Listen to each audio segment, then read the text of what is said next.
საქართველოს ახალგაზრდა იურისტთა ასოციაციამ საფრანგეთში მცხოვრები საქართველოს მოქალაქე ემიგრანტების სახელით საკონსტიტუციო სასამართლოში სარჩელი შეიტანა.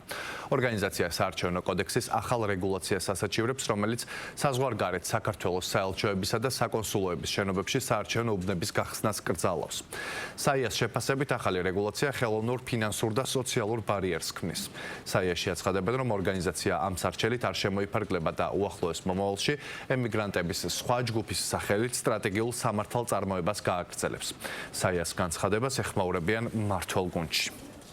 საკონსასამართლოს პრაქტიკა მხოლოდ იმ შემთხვევებში მიიჩნევს უცხოეთში მცხოვრები საქართველოს მოქალაქეებისთვის საარჩევნო უფლების შეზღუდვას დასაშვებად, როდესაც სახელმწიფოს რეალურად არ აქვს რესურსი ყველა ქალაქში გახსნას საარჩევნო უბნები. საქართველოს საარჩევნო ადმინისტრაციას აქვს სრულფასოვანი შესაძლებლობა ორგანიზება გაუწიოს არჩევნებს ისე, რომ უზრუნველყოფილი იყოს ამომრჩევლების ნების თავისუფალი გამოხატვა. ამრიგად საარჩევნო უფლების დაცვის თვალსაზრისით საკონსტიტუციო სასამართლო რჩება იმ ძირითად ქვეყნის შიდა მექანიზმად, რომლის მეშვეობითაც მოქალაქეებს შეუძლიათ საკუთარი კონსტიტუციური უფლებების დაცვა. ეს რეგულაცია საქართველოს მიგრანტისგან ითხოვს მისი სამუშაო მოვალეობების შესრულებაზე უარს, საქართველოში გამომგზავრებას, რაც მნიშვნელოვან ფინანსურ ხარჯებთანაა დაკავშირებული და არც ისაა გარანტირებული, რომ კონკრეტულად დამსაქმებელი ამ მოტივით დასაქმებულს გაუშვებს შორმოგზაურობაში.